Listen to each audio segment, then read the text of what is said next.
To truly understand the Buddha, Siddhartha Gautama, we have to step back in time, over 2500 years, into a world that was alive with change. This wasn't just the beginning of one man's spiritual journey, it was a turning point in India's history. A time when people everywhere were asking big questions about life, purpose, and suffering. Society was shifting, old beliefs were being challenged, and a whole civilization stood on the edge of something new. In the 7th century BC, the Indo-Gangetic plains were rich and fertile. With iron tools, farmers could clear the forests and grow more food than ever before. For the first time, society had extra food, wealth, and free time. This led to booming villages, growing cities, and busy marketplaces filled with traders, artists, and thinkers. India was becoming urban, and it was becoming curious. Life was changing fast. But with all this growth came deeper questions. Is wealth enough? Why do people suffer? What is life really about? As the land flourished, so did the social and political fabric of the region. Nomadic tribes were settling down, and with that came a shift in identity. People no longer saw themselves just as a member of a clan. They now saw themselves as belonging to a place. This gave birth to the Janpads, literally the footholds of the people. Some of these grew into powerful states called Mahajanpads, like Magad, Kaushal, and Avanti. Each had its own way of governing.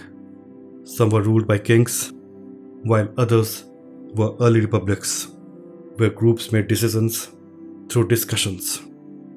These Mahajanpads became vibrant centers of trade, learning, and spirituality. According to ancient Buddhist texts, like the Anuttara Nikaya, there were 16 such Mahajanpads, each with its own character, ambitions, and spiritual appetite. These places were alive with ideas, debates, and new ways of thinking about the world. The Indian society was organized into 4 main groups or varnas: priests or Brahmins, warriors or Kshatriyas, merchants or Vaishya, and laborers or Shudras. At the top were the Brahmins, who led rituals and guarded religious knowledge. But as rituals grew more complex and controlled, many began to feel that something was missing. The Varna system felt rigid and unfair. People began asking, are rituals enough? Who decides what's sacred? Can anyone search for truth, or only a few? The Vedic religion, centered on gods like Indra and Agni, and on sacrificial fire rituals, was no longer the only worldview. A wave of questioning swept across the land. Thinkers and seekers began to ask, what is the self? What is death? Why do we suffer? And is there a path to freedom? At the same time, the Shramana movement gained momentum. These were wandering ascetics, men and women who renounced society, wealth, and family to seek liberation. They rejected the Varna system, questioned the authority of Brahmins, and believed that through meditation, austerity, and ethical living, one can break free from the cycle of suffering. It was a time when people were not just asking big questions, they were willing to sacrifice their lives to find the answer.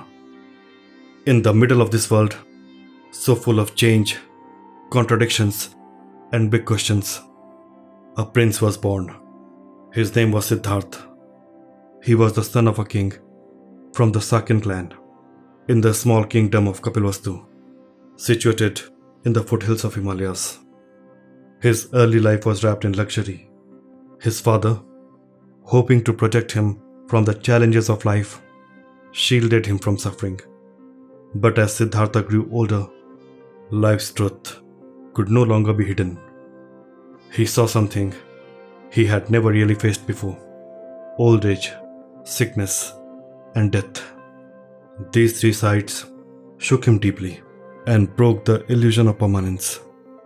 The questions that filled the world around him now took root in his soul. And at just 29, Siddhartha made a life-changing choice. He walked away from the palace, his family, his newborn son, even all the comfort and luxury he had ever known. He set out on a journey to find the truth.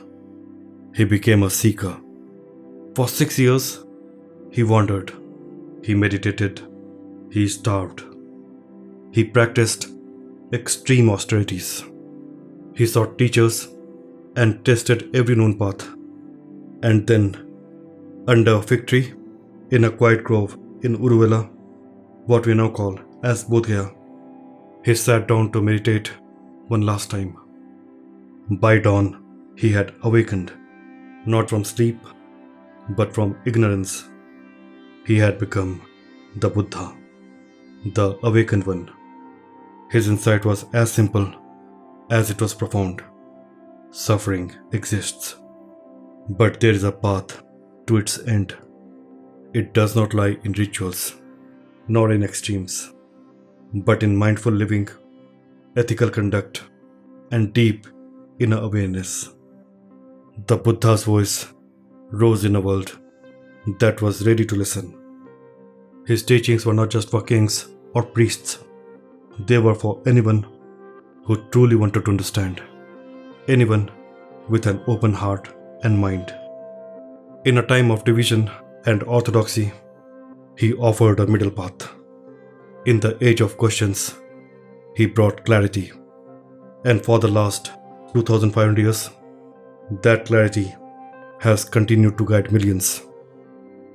In the upcoming videos, we will walk this journey with him, from Siddhartha's miraculous birth, through his search, enlightenment, teachings, and finally to his parinirvana and beyond. We will also explore what happened next, how Buddhism spread across India and beyond, and how, in the very land of Buddha, it eventually faded into the background. This is the story of the Buddha, and this is just the beginning. Explore the incredible life of Siddhartha Gautama, the prince who became the Buddha. This book brings you his story, his teachings, and real life lessons filled with timeless wisdom. It's easy to follow and deeply inspiring. Get your copy now. Just click the link in the description or in the pinned comment below.